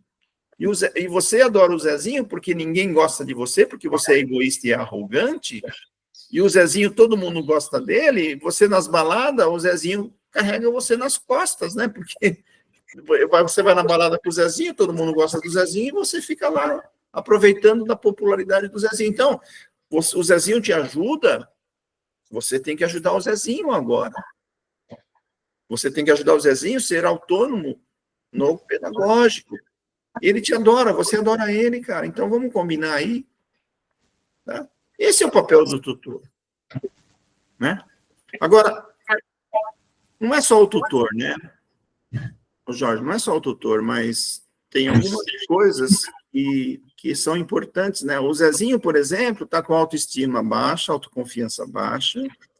O tutor tem que construir o cenário da situação do Zezinho. Né? Qual o cenário mínimo do tutorando que todo o tutor precisa fazer? Mínimo, cenário mínimo. Qual é o sonho do Zezinho? Qual o sonho do Maximiliano? Mas vamos falar só do Zezinho primeiro. Qual o sonho do Zezinho? Tem sonho? Não tem sonho? Qual é o sonho? Como é que é a vida familiar do Zezinho? Né? Família familiar do Zezinho, ele tem pais separados, o pai briga com a mãe, briga com ele bastante, e tem problema com o pai. Com a mãe não tem muitos problemas, mas a mãe, né, família problemática. Perfil social do Zezinho. O Zezinho, ele é bagunceiro, tá faltando muito, e ele é muito simpático. Ele é bom de bola, né? E é simpático, bom de bola. Qual o perfil pedagógico do Zezinho? Está abaixo do básico, defasagem muito grande de matemática, língua portuguesa, está faltando muito, né? E é bom em tecnologia, ele é bom em mexer na internet, nos computadores. Quem é o tutor do Zezinho? Tem que estar lá. Esse é o cenário mínimo que tem que ter em cada estudante. Cada estudante. Aí, todos os tutores e todos os alunos do primeiro ano A, do primeiro ano B e do C, fizeram esse cenário, certo, Jorge? Aí o Jorge vai pegar o cenário que foi feito em meia página, pessoal. Esse cenário é meia página, não pode ser um livro, porque senão o Jorge vai ter que ficar lendo vários cenários, muitas folhas, etc. É um cenário aí de 10 linhas no máximo, né? Aí o Jorge vai definir o Zezinho número 1 da turma. Vai definir o Maximiliano número 1 da turma. Porque não dá para cuidar de todos os Zezinhos da escola, todo mundo. Então, vamos definir um Zezinho para cada turma. Aí, Jorge, aí você chega para o tutor desse Zezinho número 1 e do tutor do Maximiliano número 1 e fala, complete o cenário. Completar o cenário significa o quê? Coloque os 3 alunos que ele mais gosta da turma. Coloque os 3 alunos que ele menos gosta da turma. Coloque os 3 professores que ele mais gosta da turma e os 3 professores que ele menos gosta. Por quê? colocar os meninos que ele mais gosta próximo a ele, nas aulas, e para pedir ajuda para os professores, ou utilizar os professores como referência para o Zezinho para fazer algumas coisas. Por exemplo, você pode falar, ó, o professor Tiago, o Zezinho gosta muito, então, está acontecendo alguma coisa, você sabe que gosta do professor Tiago, ou Tiago, ajuda o Zezinho um pouquinho nisso aí, mesmo não sendo o tutor dele. Tá? Então, os 3 meninos que ele mais gosta, os 3 professores que mais gosta e menos gosta, certo? Quais são as 3 virtudes do Zezinho, as 3 principais virtudes do Zezinho? Ele é bom de bola, ele é simpático, é bom de informática. Quais são as 3 fragilidades do Zezinho? Autoestima baixa, porque briga com o pai, de vez em quando bate nele, ele vem machucado na escola. Então, não é para falar do pai para o Zezinho. Né? Tem que ser um combinado para todos os professores da escola, dessa turma, né? Para não baixar a autoestima do Zezinho e não falar dos pais. Tá? Então, isso é o complemento do cenário do menino. Aí, Jorge, você vai passar esse cenário para todos os professores do Zezinho do primeiro ano A, certo? Combinado. Você vai ter que construir os combinados entre os professores do primeiro ano A, o que fazer e o que não fazer com o Zezinho. O que é? Por exemplo, o Zezinho aprontou uma boa. Uma coisa muito grave. Então, a gente vai conversar com o Zezinho. O que a gente tem que fazer? Tá? A indicação ideal é chegar no Zezinho e falar, Zezinho, a gente precisa conversar. Né? E aí, antes de você conversar sobre o fato, falou, Zezinho, tem que conversar sobre uma coisa que você fez. Mas antes de conversar com você, eu queria te falar uma coisa, cara. Eu estava vendo você ontem num jogo de educação física, e você fez um golaço, né, cara? Você é bom de bola, hein, Zezinho? Caramba! Né? Zezinho, eu também estava vendo ontem você lá no pátio, conversando com os seus amigos, e todos os seus amigos ficavam prestando muita atenção em você, cara. Você chama a atenção das pessoas, as pessoas gostam de você, você é um cara muito simpático, né, cara? Poxa, parabéns, cara. Vamos conversar agora sobre o que você fez. O que significa isso? Você começou a conversa fazendo elogios sobre o Zezinho. E depois fica mais fácil você falar sobre aquilo que ele fez. Fica mais fácil de colocar o peixe na mesa. Fica mais fácil para você construir um combinado com o Zezinho. Certo? Então, o que tem que combinar com todos os professores é exatamente isso. O que você fez com o Zezinho nesse momento aqui que a gente falou, os professores precisam fazer do mesmo jeito. E também não é só esperar quando aconteceu alguma coisa grave. Se você vê o Zezinho, ele chegou lá. O Zezinho também é bonito, né? A gente esqueceu de falar, ele é bonito. O Zezinho é bonito. Então, aquele dia, ele chegou com o cabelo cortado e estava lindo o menino. E você, tutor, falou, ô Zezinho, bom dia, você cortou o cabelo, Zezinho? Caramba, você está lindo, cara, você é um cara muito bonito. Então, o que você tem que fazer, como tutor ou como educador, não é só o tutor, mas é observar os pontos positivos de cada estudante, principalmente daqueles mais necessitados, e identificar as virtudes deles para elogiar em todos os espaços, em todos os momentos da escola, não só quando ele apronta. Não só quando ele apronta. Quando ele chega na escola, quando ele está no corredor, quando ele está no pátio. O professor viu ele lá conversando, Zezinho, pô, legal, cara, o pessoal gosta de você, parabéns, cara. Oh, que golaço que você fez, que golaço, oh, vem cá, Zezinho, dá um abraço. Não é só depois, pode ser durante. E outra coisa que o tutor precisa fazer, no aspecto comportamental, porque os Zezinhos, Jorge, muitos deles não falam obrigado. Não fala bom dia, não fala por favor, com licença. Porque de onde eles vêm, eles não estão acostumados a fazer essas coisas. A família não fala obrigado. Na comunidade que ele vive, ninguém fala obrigado. Então, você tutor, você professor, você precisa prestar atenção no dia a dia da escola, porque no convívio com os colegas e com os professores na escola, o Zezinho, em algum momento, ele vai falar assim, e para. Porque ele não está acostumado a falar obrigado. Então, você precisa prestar atenção nas primeiras ações, comportamentos positivos, e ainda é feito pela metade. Você chega e fala, Zezinho, o que você falou? Eu não falei nada. Ele vai falar, não falei nada. Não, você falou sim, que coisa linda que você falou, cara. É a primeira vez que eu ouvi você falar obrigado, cara. Parabéns, cara. Dá um abraço aqui, cara, meu, legal, muito legal. Aí o tutor tem que falar para Rosana, o Zezinho falou obrigado hoje para mim, cara. Rosana, encontra ele no corredor, Zezinho, eu fiquei sabendo que você conversou com o tutor, ele falou que você falou obrigado com ele, que dá os parabéns para mim, cara, dá os parabéns para ele, tá. Fala para a mulher da cantina que gosta dele, dona Zezinha, fala para ele, dá um parabéns para ele, que ele falou obrigado hoje, né? Então, o tutor precisa identificar, não só o tutor, todo mundo precisa identificar os primeiros avanços, mesmo aqueles pequenininhos que o Zezinho teve, para elogiar, para incentivar, para aumentar a autoestima dele, para aumentar a autoconfiança dele, para ele ter sensações de sucesso, que ele sempre só tem sensações de fracasso, né?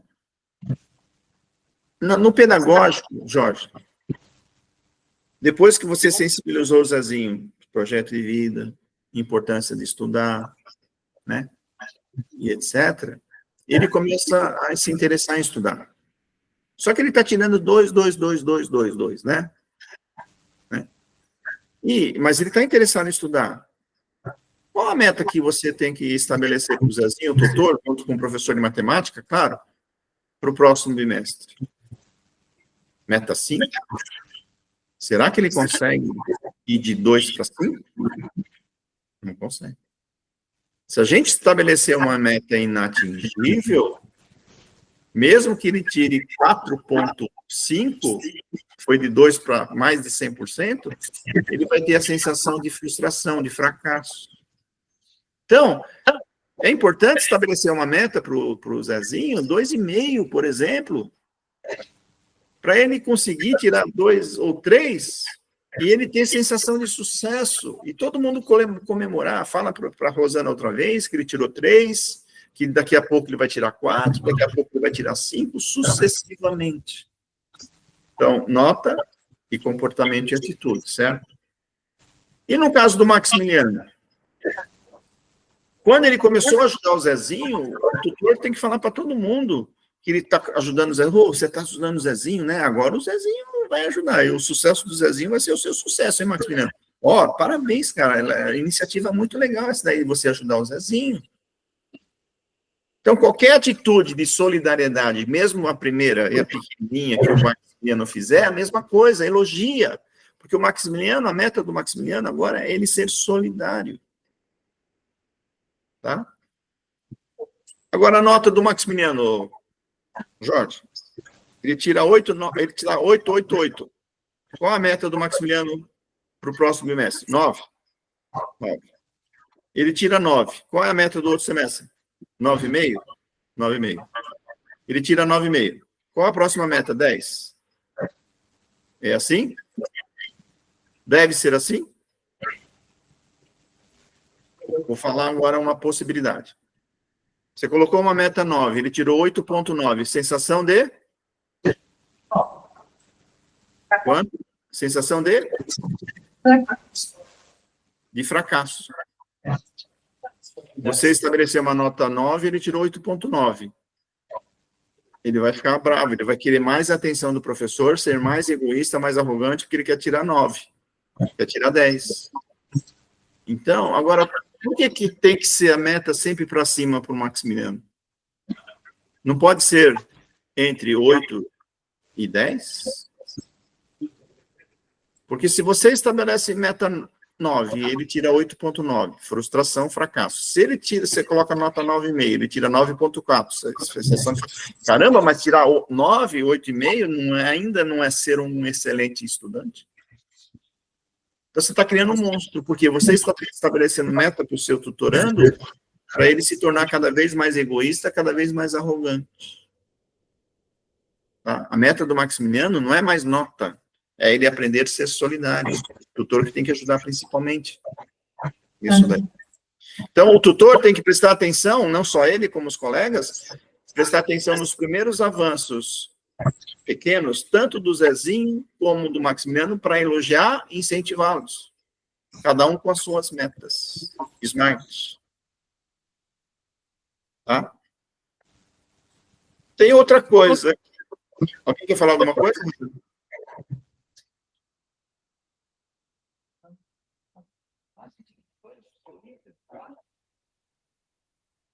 Tem mais uma história ainda, ô Jorge. Você foi embora, mas tem mais uma história ainda. Ó, é uma história que eu conto que é importante.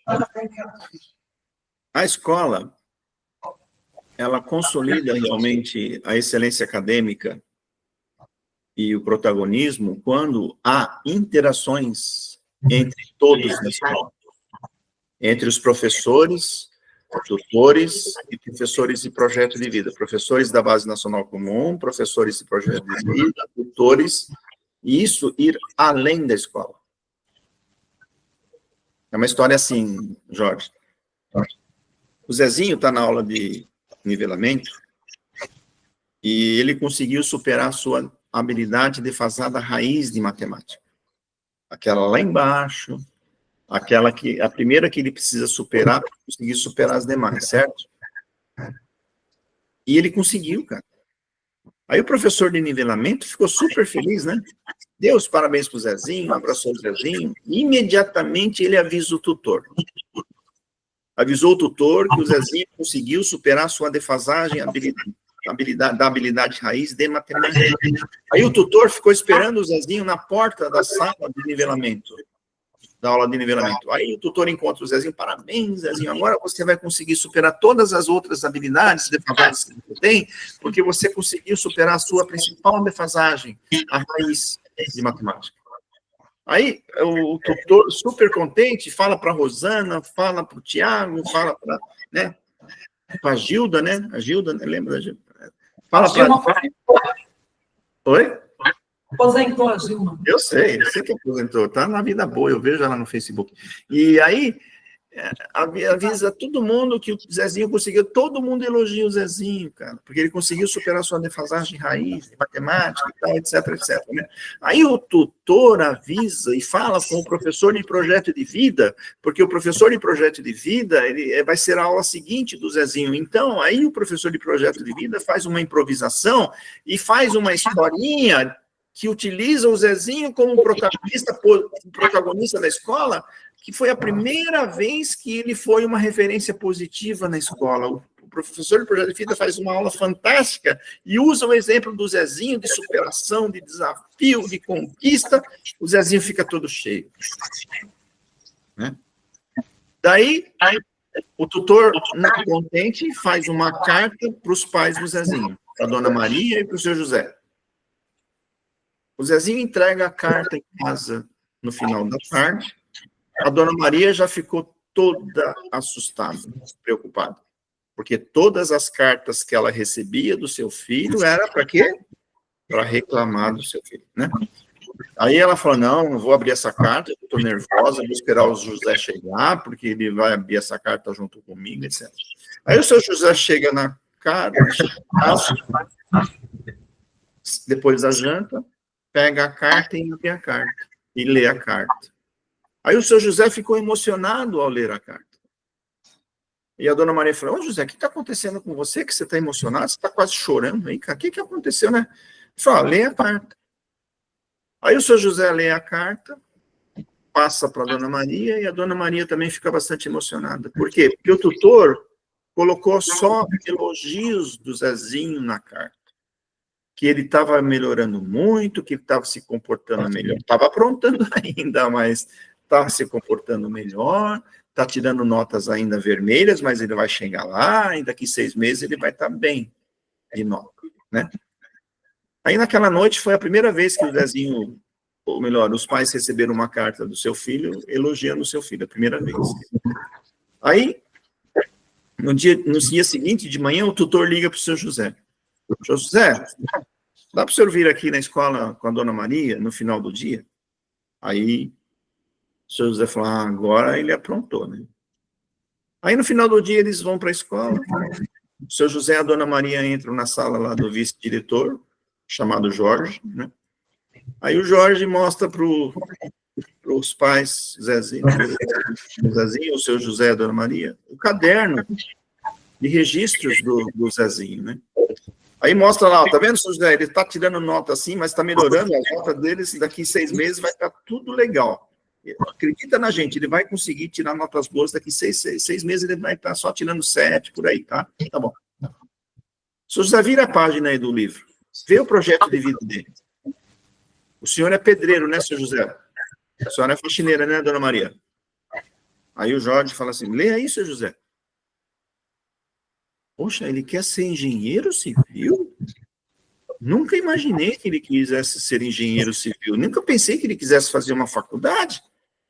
Porque eu não estudei, a Maria também não estudou, em casa ninguém estudou, a família ninguém estudou, né?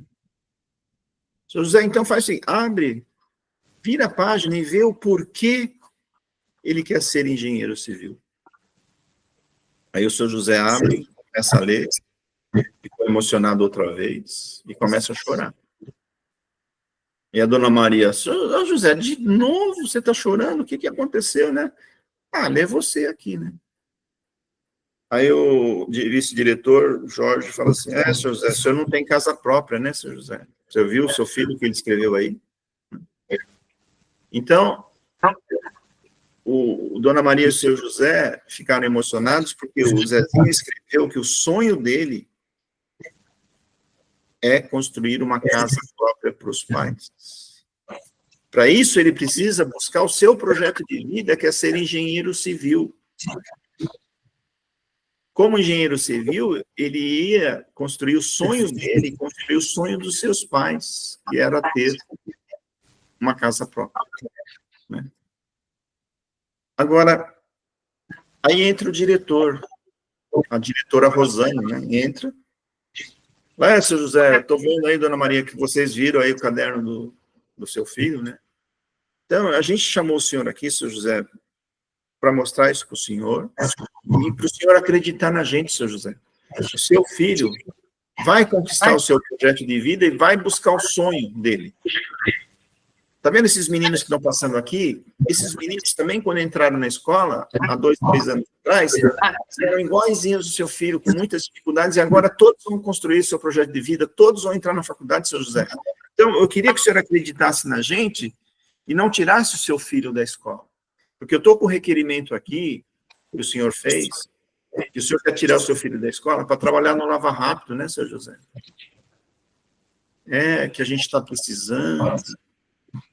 Então, senhor José, o que eu pediria para o senhor, não tire seu filho, deixe ele aqui na escola. Ele vai conquistar o seu projeto de vida, o senhor acredita na gente. Aí a dona Maria olhou para o seu José olhou para a dona Maria e decidiram deixar o Zezinho continuar na escola. Agora, o que o tutor fez com o seu José e a dona Maria para convencê-los a deixar o Zezinho na escola? Um parêntese. O seu José tem sonhos? A dona Maria tem sonhos? Não tem mais. Já sofreram tanto na vida que não tem mais sonhos. Eles enxergam significado nos estudos? Acham importante estudar? Não, tanto é que quer tirar ele da escola para colocar ele para trabalhar no Lava Rápido, né? Agora, Jorge, quais são as 2 coisas mais importantes que um pai pode dar para o seu filho? Quais são as duas coisas mais preciosas que um pai pode dar para o seu filho? As duas coisas mais preciosas que um pai pode dar para o seu filho é o seu filho ter um sonho e enxergar significado nos estudos para buscar os seus sonhos. Agora, o seu José não tem sonhos. O seu José, a Dona Maria, não enxergam significado nos estudos. Então, o seu José e a Dona Maria, eles não podem dar para o seu filho as duas coisas mais valiosas que um pai pode dar para o seu filho. Eles não podem dar para o seu filho o sonho, o significado de estudar, porque ninguém dá o que não tem, Jorge. Ninguém ensina o que não sabe. Ninguém exige o que não pratica. Então, o seu José não consegue fazer o menino sonhar, porque eles não têm sonho. Ele não enxerga fazer o menino ter significado no estudar, porque ele não enxerga significado no estudar. Então, o seu José e a Dona Maria não conseguem dar o que eles não têm de mais precioso que eles podem dar para o seu filho. Agora, no final das contas, o que o tutor fez com o seu José e com a Dona Maria? Eles fizeram, o seu José, o tutor fez com o seu José e com a Dona Maria, ele fez eles sonharem o sonho do filho. Porque isso qualquer pai faz para o seu filho. Isso é o papel do tutor.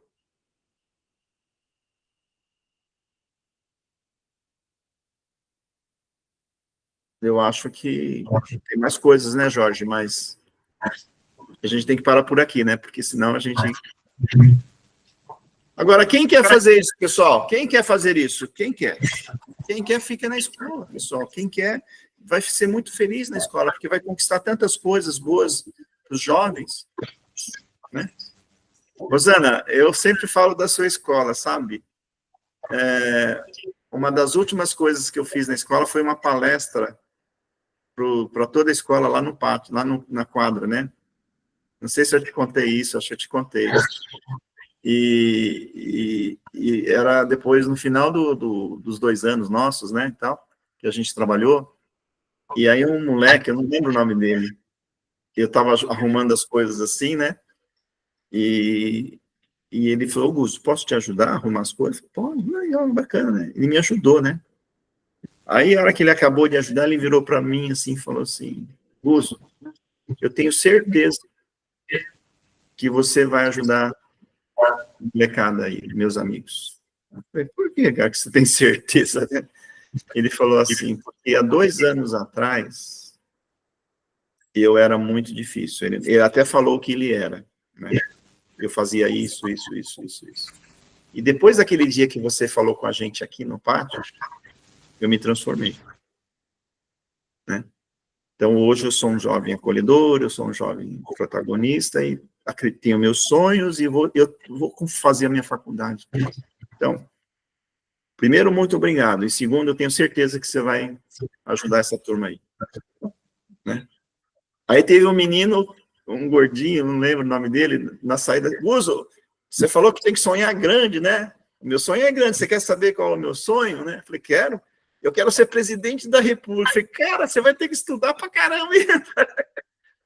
Aí foi na escola Ablas, né? Que foi muito legal na época, né? Rosana, tem mais 8 minutos aí. Eu sei que esse pessoal tem horário para sair, né? Tem mais alguma questão? Não sei se respondi a pergunta, Jorge? Respondeu. Tá. Faz alguma coisa, gente? Não. Só agradecer. Acho que a gente ficaria aqui muito tempo, né? São muitos assuntos, né? Mas acho que já deu. Foi bastante importante. Eu queria só falar mais uma coisa, então. A escola, individualmente, cada professor tem que ter a sua gestão da sala de aula, né? Cada professor tem que ter a sua gestão da sala de aula. tem que cumprir o currículo, tem que fazer o aluno aprender a sua disciplina, suas habilidades da sua disciplina, etc. Mas a escola evolui, a Rosana sabe disso, quando vai além disso, né? Quando os professores fazem as interações, né? Os professores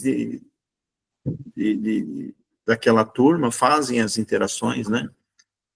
E quando, principalmente, e aí quando a escola se consolida mesmo, é essa historinha que eu contei, viu, Jorge?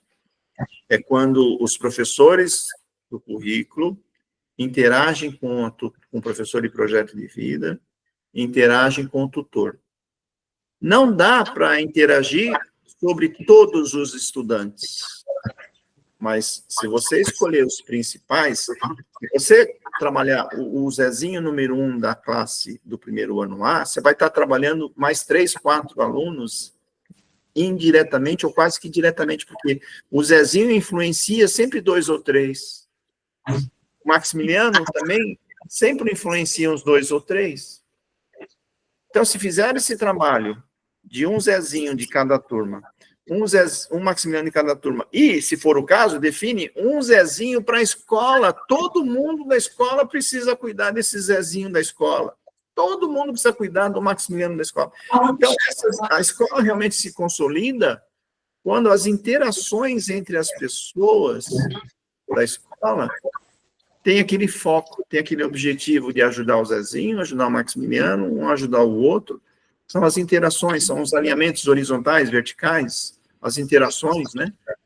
Então, num determinado momento inicial, o professor tem que trabalhar sozinho, mas na escola ensino integral, o grande ganho é quando todos trabalham juntos, construindo combinados outra vez. Né? Construindo combinados. Tá? Rosana, mais alguma coisa? Ótimo. Você vai se aposentar mesmo? Não dá para ficar mais uns 5 anos? Estou nos 90 dias, estou esperando já, faltar um mês e pouco, máximo. Só isso? Até mais. Só isso. Tá. Não precisa falar, mas você vai em busca do seu projeto de vida agora. Dos seus sonhos. Descansar. Legal. Vamos se falando, tá? Você vai continuar com o seu telefone, eu vou continuar com o meu, e a gente vai se comunicando, tá? Vamos sim, tá bom? Só agradecer, porque é um privilégio, né? Quando você comentou comigo semana passada que se a gente gostaria de escutar, e aí você me disse que a gente teria diretoria na quinta-feira, mas não era para contar para ninguém. Eu fui para a reunião na DE e fiquei quieta. Falei, não vai ter mesmo, será? Aí a Milena soltou, né? Vai ser na quinta-feira, dia 30, e aí o pessoal ficou todo feliz, eu falei, que coisa, né? E na sexta ele vai estar só no Abra. Mas muito obrigada mais uma vez. E eu sei que a gente pode, a qualquer momento, estar procurando você para qualquer dúvida, algum esclarecimento. Obrigada. A Escola Ablas aí tem um espaço grande aí no meu coração, aí desde 2015, 2016, né? Então, eu falo para o pessoal aí que pode procurar a gente aí, que a gente conversa, tá bom? Tá ótimo. Obrigada. Tchau, pessoal. Tchau. Vou parar aqui a gravação, tá? Bom.